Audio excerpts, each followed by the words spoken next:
Deep in the Nevada desert, a chain-link fence protects miles of empty sand. There are no road signs pointing here, but armed guards patrol the perimeter 24 hours a day, and the signage makes it clear that deadly force is authorized to keep you out.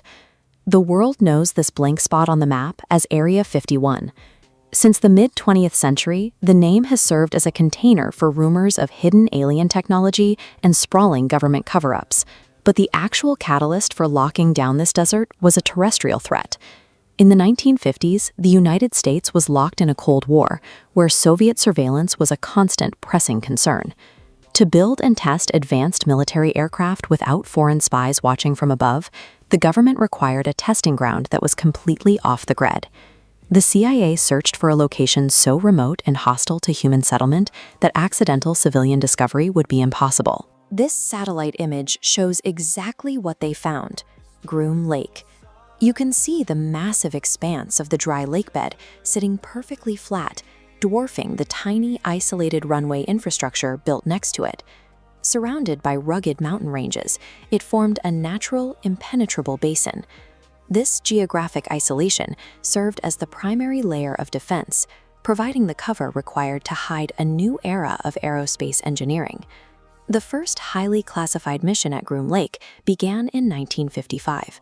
The goal was to build the U-2, a revolutionary spy plane designed to fly entirely above Soviet radar networks.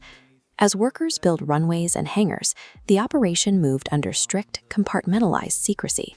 Most employees building the base never knew the true purpose of the project. The U-2 flew at altitudes far higher than commercial aircraft of the era. When commercial pilots and local residents looked up, they saw unexplainable silver objects streaking through the night sky. Rather than explaining their classified testing, the military maintained absolute silence, allowing civilians to conclude these sightings were unidentified flying objects. By hiding a physics problem behind a wall of silence, the government planted the initial seeds of modern extraterrestrial lore. As Cold War tracking systems improved, pure altitude was no longer enough. Engineers at Area 51 pivoted towards extreme speed and radar evasion. This led to the SR-71 Blackbird. Its distinct silhouette was dictated by the need to deflect radar waves and survive the heat of atmospheric friction. The next engineering challenge pushed beyond simply deflecting radar to achieving invisibility from it. The facility began developing the F-117 Nighthawk. To scatter incoming radar waves, the F-117 was constructed entirely of flat panels. These sharp, faceted angles were a strict mathematical requirement for stealth. This geometry broke conventional aerodynamics and shared no visual language with previous aircraft. To an observer on the ground, these sharp silhouettes defied the traditional look of human flight, making an extraterrestrial origin seem like a rational explanation. For decades, people observed these bizarre aerial sightings, while the government denied that the testing facility even existed. This diagram shows the tension. At the bottom is a flatlining baseline of official explanations. Above it, a rapidly rising trend of unexplained sightings. The expanding space between these two lines created an information vacuum, a cultural blind spot begging for an explanation. In 1989, Bob Lazar filled that void. Appearing on television, he claimed to have worked at a nearby site called S4, where he alleged scientists were reverse engineering recovered non-human technology. Though his story was unproven, the public embraced it. Lazar provided a unified answer to the decades of high-speed evidence the military's secret projects had left behind in the sky. The original intent behind Groom Lake was practical, an isolated sandbox to protect national security assets from foreign eyes. The military successfully hid the physical hardware, but the same vacuum of information turned Area 51 into a permanent, self-sustaining myth. By the 1990s, Area 51 had become one of the most famous military facilities on Earth. Yet almost everything happening inside the Nevada desert remained completely classified. That wall of secrecy started to crack when commercial satellite imagery became widely available, giving the public their very first orbital view of the base. This map shows the true footprint of the facility from space, revealing a base far larger than most people expected. Observers immediately spotted giant runways, enormous hangars, and facilities built deep into the terrain. structures specifically designed to hide projects from aerial observation. The footage showed a highly active site undergoing constant expansion. Year after year, satellites tracked new roads being paved and new structures being built across the complex.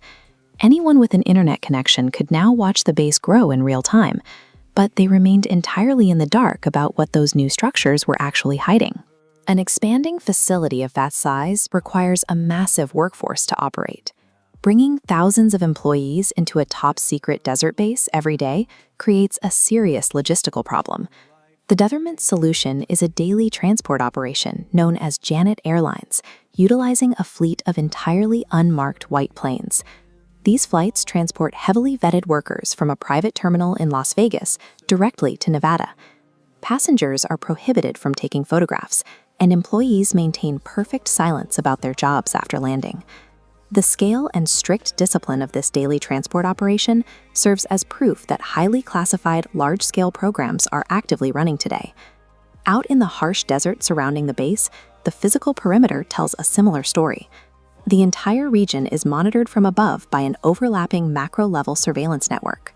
Dense clusters of communication towers and advanced radar systems sit on the surrounding hilltops, tracking movement across miles of open terrain. On the ground, micro-level systems track physical approaches. Camouflaged cameras and buried motion sensors are heavily deployed across the brush to catch anyone who slips past the radar. Signs marking strict no-drone zones cover the perimeter. Any unauthorized visitor faces immediate detention, and some sections are so highly restricted that even active military personnel require special clearance to enter.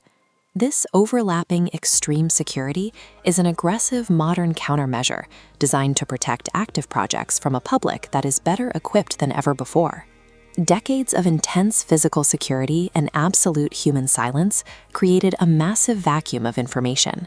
Soon, unverified whistleblower stories began filling that void, describing experimental aircraft, advanced propulsion systems, and recovered technology of unknown origin. This cultural obsession peaked in 2019 with the viral internet event Storm Area 51, where an online joke triggered millions of RSVPs around the globe. Very few people actually traveled to the Nevada desert that weekend, but the millions of digital engagements demonstrated exactly how strong the public's desire to breach that secrecy remains.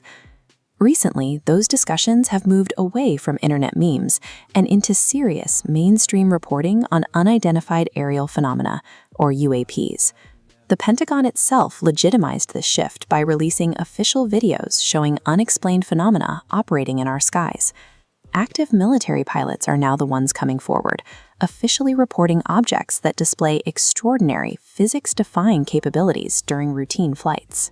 These unexplained capabilities being reported today point back to the decades of research conducted in the Nevada desert.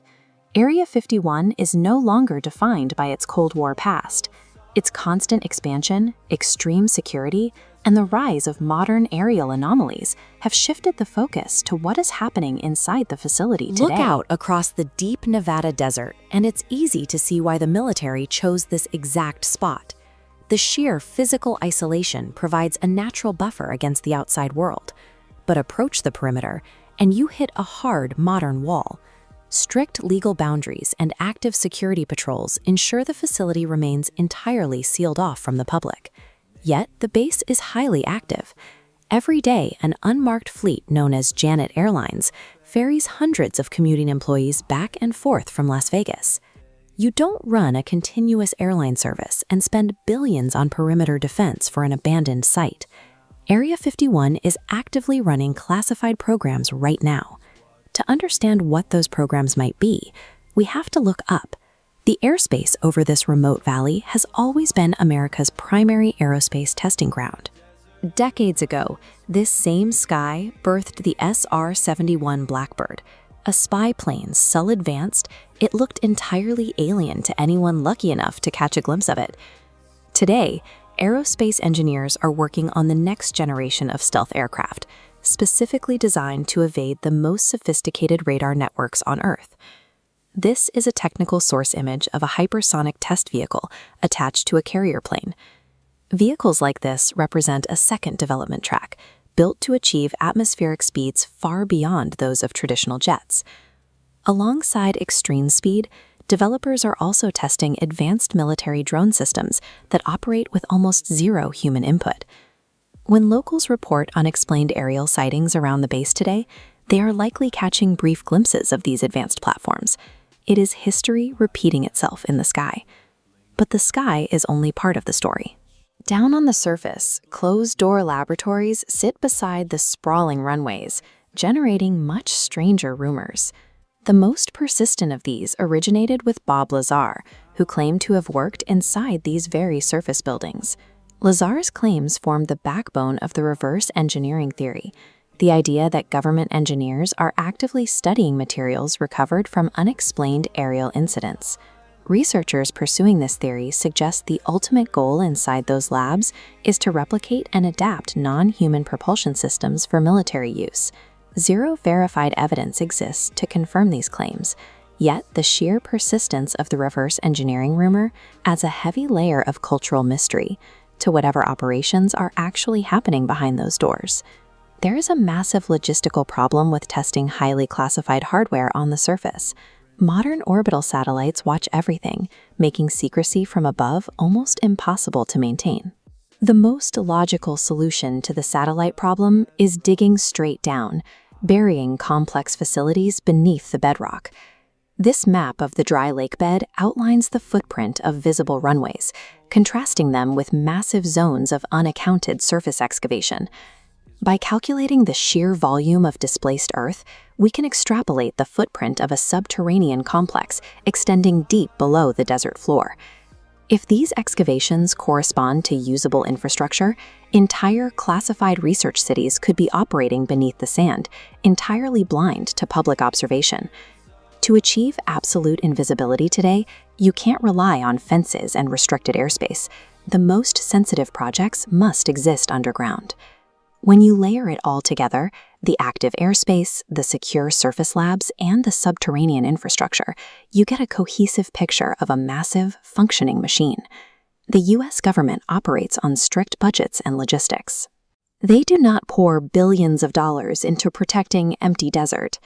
We know for a fact that advanced military technology and critical intelligence operations are housed here. And circling those proven facts are the ongoing rumors of aerospace anomalies that, even after decades, refuse to fade away.